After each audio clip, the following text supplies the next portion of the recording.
Hello everybody, and thank you for joining today at the Lonely Vine and Vintages Wine and Spirits. You know, this is I think our third show down here with Aaron down at Vintages. And you know, we've explored, we did the ABCs, what was the other one we did? Pinot Noir. Pinot Noir, yep.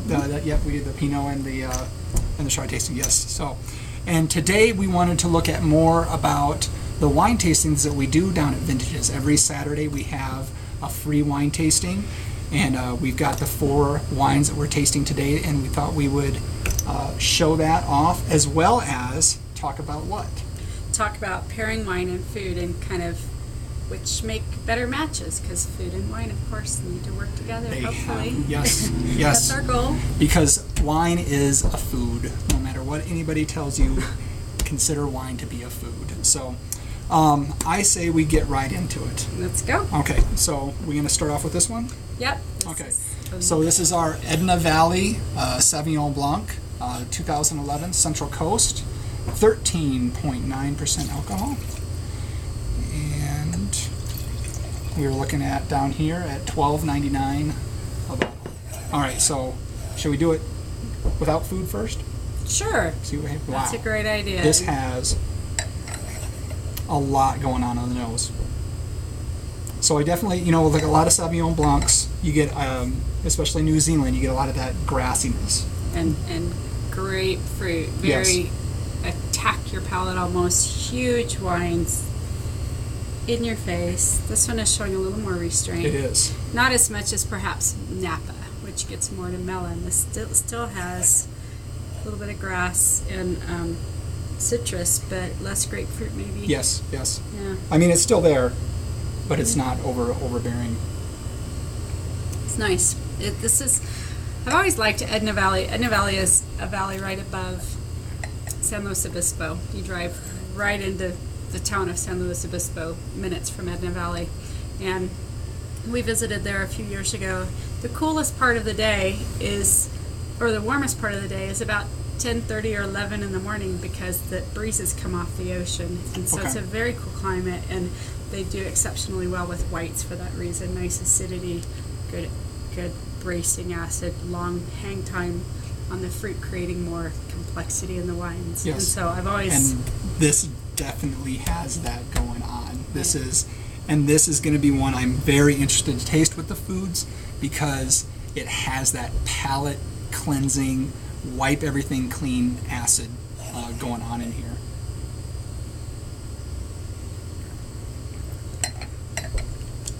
So, in collecting kind of different foods today, I did, of course, several chocolates, and then I did kind of a saltier thing, which is this little chip is kind of with the premise that it's hummus tasting chip, and so some kind of savory and salty quality. This is a really interesting cracker that's got rosemary in it. It's a great wine cracker because it's pretty mellow and mild. And so my thought was, let's experiment with the correct wine to put with salty versus more savory or just simpler foods. And this is always something fun to do. If you can get, 4 or 5 dishes and 4 or 5 wines and walk through them, it's so fascinating to see how everything changes. So where shall we start here?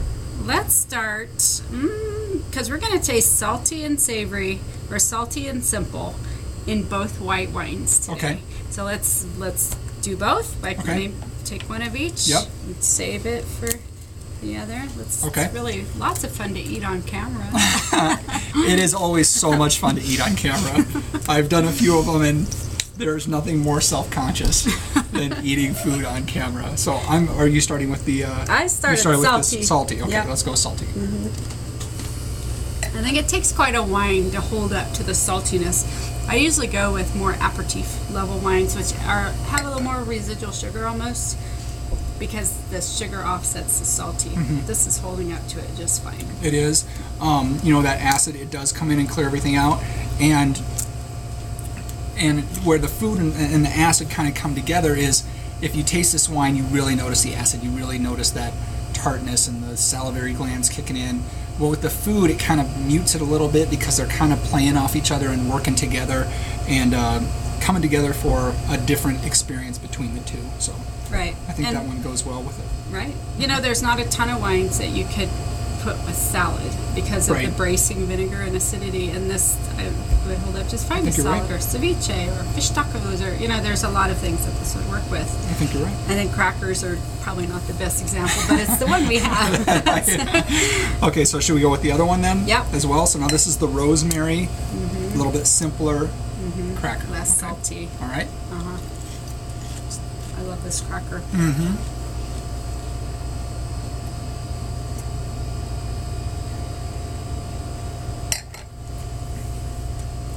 It does fine. I think the lesson here when we move on to the Chardonnay is how versatile the Sauvignon Blanc will be versus the Chardonnay. Yeah. You know, and this it's pretty interesting because you've got a little bit of that grassy kind of thing going on with the Sauvignon Blanc, and then you're adding this rosemary component into it, and it really, I mean, the rosemary pops. You know, I mean, when you taste a cracker, you get a lot of the rosemary, and then it really just stands out when With you get the wine. Mhm. You're absolutely right. Yeah. Okay, well, All right. I got all left, so. Yeah, we better chug away. Okay, so now, and this is a good one. So we're going with the Byron Chardonnay. This is 2009. This is going to be another California, Santa Barbara County. Just a little bit south of San Luis Obispo. Okay, so this is $15.99, but right now $11.49. So we have a nice deal going on this one. And I'm liking the temperature these wines are. If they come right out of the fridge, all you taste is that bracing acidity. And especially with Chardonnays, the more Chardonnays I've had more recently, I like them a little warmer. We tried a little Burgundy earlier today, a white Burgundy, Premier Cru. And boy, did it change. It just exploded as it warmed up. As it warmed up. Almost room temperature. You know? Yeah, okay, so now do you know what kind of oak this one has seen? I don't. Okay. I'm sorry. No, that's okay. I'm just curious. I know it has seen, if any, it's neutral at best. It's neutral. And now on the nose, I'm getting more of a leesy quality versus such Definitely. fruit. Yes, Yeah. it's very much more, there's a creaminess on the nose that wasn't Not so there. much malolactic fermentation or butter, more like But old it's yeast sat on in lees. the, It's yeah, a- sat on the lees. Wow, I like it better now. I could have decanted it, but anyway, let's crack right out here. Okay, so we're going with the salty one again. Salty first. Which are good chips, by the way. I don't know. Yep, Costco.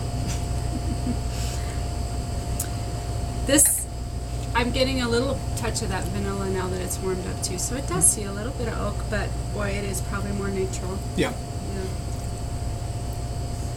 Yeah. Okay, so what do you think of with the salty? I would Boy, they don't like each They other. okay. Not like they like that Sauvignon Blanc. No, they really don't like each other very much at all. It's No. and you know, when you have, there are some food and wine pairings that are horrible. They're just like, they make things worse. This one doesn't make it worse, but it really just kind of disappears. It just kind of, you know, and it gives it like a metallic almost. Yeah, there's a lot of flavor in this chip, and when the wine gets in there, it just kind of, everything kind of disappears and dulls out. So once again, we're in a cool climate Chardonnay. Yep. It's not like a big fat flabby Chardonnay, which might work with this chip. Yep. But since it's cool climate, high acid, Yeah, you know, if this was one of those times where this was a big oaky wine, it would hold up. it might hold up a little bit better to Yeah. it. Yeah. So That's a good point. okay, so now we've got the rosemary. Ooh, I bet this will be good. Oh, it'll be good. My gosh.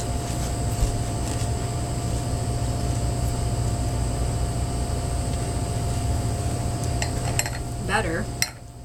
Not perfect. Yeah, good. No, it's I want cheese. yes. I protest. Let's ask for cheese next time. Just kidding. Wow, you know, at first I was like, okay, this kind of works, and then the finish got Weird. really that weird. savory piece of the rosemary. You know, it really got it got funky. It was. I'm thinking even a red would work better than this. Yes. Like maybe a Cote de Rhone or something that likes kind of rosemary, lamb, you know, that kind of direction. But this Chardonnay would be delicious with a creamy pasta Yeah. sauce, or, you know, something that's mid-weight, not a super big food. don't you think? I do, and I have to admit I'm kind of surprised. I thought the Chardonnay would do better than the Sauvignon Blancs with these chips, Yeah, no. but it Neither doesn't one. at all. The Sauvignon Blanc We does might better on save both our little sides. chip and go to Reds and see what happens there. We might, or I might have to get another one. All right. All right, and we might take a little bit of a break. Be back.